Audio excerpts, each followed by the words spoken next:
Hello दोस्तों। Horror domain Hindi channel में आप सभी का बहुत बहुत स्वागत है।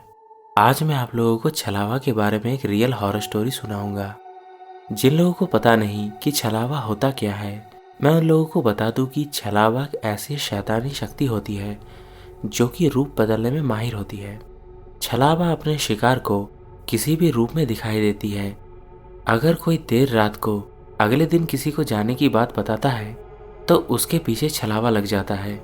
छलावा उसके किसी दोस्त या रिश्तेदार का भेष बदल के उसके सामने आता है और छल से उसको अपने साथ ले जाता है और मौका मिलते ही उसे अपना शिकार बना देती है।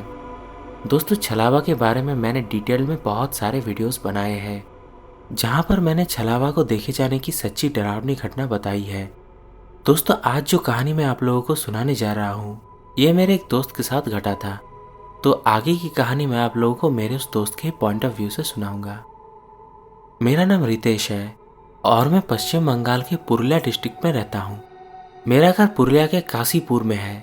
अगर आपको पता नहीं कि काशीपुर कहाँ है तो मैं आपको बता दूँ कि काशीपुर आद्रा जंक्शन से थोड़ी दूरी पर है।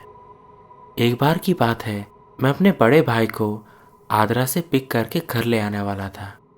मैं आपको बता दूं कि मेरा जो बड़ा भाई है वो कोलकाता में नौकरी करता है और मैं एक कॉलेज स्टूडेंट हूँ। ये घटना मेरे साथ अभी कुछ दिन पहले ही घटा है। अभी कुछ दिन बाद मेरा सेमेस्टर का एग्ज़ाम है, इसीलिए मैं घर चला आया हूँ क्योंकि दोस्तों हॉस्टल में पढ़ाई वगैरह नहीं होता है। बात दरअसल दोस्तों ये है कि मेरा बड़ा भाई जो है वो कोलकाता से घर आ रहा था। उसने ऑफिस से कुछ दिन की छुट्टी ली थी क्योंकि कुछ दिन बाद हमारे यहाँ एक शादी था और हमारा पूरा परिवार उस शादी में जाने वाले थे।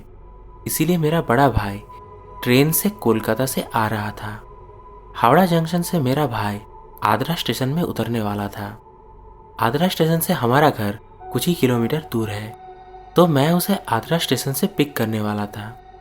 यूँ तो मेरा भाई जब भी घर आता था तो वो कुछ घंटे ऑफिस से पहले ही निकल जाता था, लेकिन उस दिन काम का प्रेशर बहुत था, इसीलिए उसे ऑफिस से निकलते निकलते थोड़ी देर हो गई और वो दोपहर वाली जो ट्रेन पकड़ने वाला था वो पकड़ नहीं पाया। इसीलिए उसे शाम की ट्रेन से आना पड़ा। शाम के 6 बजे मेरे बड़े भाई ने मुझे कॉल करके बताया कि मैं ट्रेन पे चढ़ चुका हूँ। तो मैंने कहा कि ठीक है भाई, तुम आराम से आओ और रास्ते में कुछ खा लेना। वहाँ उस ट्रेन में पांचकुड़ा का चॉप मिलता है, हो सके तो मेरे लिए 2 लेते आना।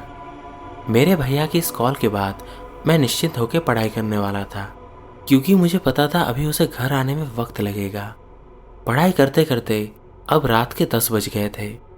तभी मुझे मेरे भैया का कॉल आया कि ट्रेन 2 घंटा लेट है। जो ट्रेन रात के लगभग 12:10 को आने वाली थी, अब मुझे वो ऐप में दिखा रहा था 2:20। मतलब रात के लगभग 2:30 बजे मेरी भैया की ट्रेन आद्रा जंक्शन पे आने वाली थी। मेरा भाई भूखा होगा और रात के लगभग 2:30 बजे मैं उसे पिक करने जाऊंगा, यही बात सोच के मेरी मम्मी तो परेशान हो गई। लेकिन फिर मैंने मेरे मम्मी को समझाया कि ट्रेन अक्सर लेट होता रहता है, इसमें घबराने की बात नहीं है और मैं अकेला कहाँ हूँ, भगवान तो मेरे साथ ही है ना। फिर कुछ देर मम्मी को समझाने के बाद मम्मी शांत हो गई। रात के लगभग 11 बजे सभी घर वाले खाना खा के सो गए और मैं फिर से अपनी पढ़ाई करने लगा। दोस्तों, पढ़ते पढ़ते मुझे थोड़ी झपकी लग गई थी। इसके बाद भैया की कॉल से मैं उठ जाता हूँ। भैया ने मुझसे कहा कि मेरी ट्रेन बाकुड़ा पहुँच चुकी है और लगभग 1 घंटे बाद मैं आद्रा पहुँच जाऊँगा। तू सोइयो मत और कुछ देर बाद बाइक लेके चले आना। इसके बाद भैया ने फ़ोन रख दिया। मैंने घड़ी में देखा तो रात के 1:10 बज रहे थे। अभी कड़ाके की ठंड है, इसीलिए मैं अपना सबसे तगड़ा जैकेट ढूंढने लगा ताकि बाइक चलाते हुए मुझे ठंड ना लगे। फिर सभी तैयारी करने के बाद मैं बाइक से भाई को लेने चला गया। कुछ देर बाद मैं स्टेशन के बाहर पहुंच गया, लेकिन दोस्तों ठंड के मारे मेरी तो हालत ही ख़राब हो गई थी। भैया की ट्रेन अभी भी नहीं आई थी, इसीलिए मैं स्टेशन के बाहर थोड़ी देर इंतज़ार करने लगा। फिर मुझे स्टेशन के बाहर हमारे ही जान पहचान के एक अंकल मिले। वो रेलवे में काम करते हैं और उनकी अभी नाइट शिफ्ट शुरू होने वाली थी। उन्होंने मुझे देख के कहा कि रितेश, तुम यहाँ क्या कर रहे हो? तो मैंने कहा कि मैं भैया को लेने आया हूँ, वो कोलकाता से आज घर आ रहे हैं। उन्होंने मुझसे कहा कि इतनी रात को आ रहे हैं, सुबह की ट्रेन ही पकड़ लेता। तो मैंने कहा कि नहीं, सुबह का नाश्ता भैया हमारे साथ ही करेंगे। और शाम को तो हम लोग शादी पे जा रहे हैं, आप भी तो चलेंगे ना। तो ऐसे ही उनसे थोड़ी देर बात करने के बाद वो अपने ड्यूटी पे चले गए। उन्होंने मुझसे कहा कि संभल के जाना, और इसके बाद वो अपने ड्यूटी पे चले गए। दोस्तों इसके बाद भी मैं स्टेशन के बाहर इंतज़ार करने लगा। उस अंकल के जाने के कुछ मिनट बाद भैया की ट्रेन स्टेशन पे आ गई। फिर इसके कुछ देर बाद भैया मेरे पास आए। फिर उन्होंने मुझसे कहा कि अभी भाई यहाँ थोड़ी देर तो रुक, मैं थोड़ा हल्का होके आता हूँ। ट्रेन में मैं हल्का होना भूल गया। इसके बाद भैया हल्का होने चले गए और मैं वही थोड़ी देर बैठा रहा, और इसके कुछ देर बाद फिर से भैया आ गए। मैं भैया को अपने बाइक के पीछे बिठाया और वहाँ से निकल पड़ा। हम लोग बातें करते हुए आगे बढ़ रहे थे। मैंने भैया को कहा कि तुम्हें भूख लगी होगी ना। तो भैया ने मुझसे कहा कि हाँ, मुझे बहुत भूख लगी है। मुझे ऐसा लग रहा है कि मैं बहुत सालों से भूखा हूँ, और मुझे अब इतनी भूख लगी है कि मन कर रहा है कि तुझे ही खा लूँ। भैया की इस बात को सुन के मैं हंसने लगा। खैर, तो भैया की इस बात को मैंने ज़्यादा सीरियसली नहीं लिया और मैं ड्राइव करने लगा। फिर जाते जाते हमारे रास्ते पर एक शमशान पड़ता है। दोस्तों मैं आपको बता दूं कि बाइक चलाते वक्त भैया की छाती कभी कभी मेरी पीठ पर लग रही थी, लेकिन मुझे ऐसा लग रहा था कि कोई बर्फ़ की सिल्ली मेरे पीठ से टकरा रही हो। पता नहीं क्यों उस वक्त भैया की बॉडी बहुत ही ज़्यादा ठंडी थी। तो मैंने उससे कहा कि भाई तूने स्वेटर पहना है ना ठीक ठाक। तो मेरे इस बात पे उसने कोई भी जवाब नहीं दिया। दोस्तों अभी तक मैं अपने भैया को लेके बाइक से जा रहा था। फिर मुझे अचानक एक कॉल आया।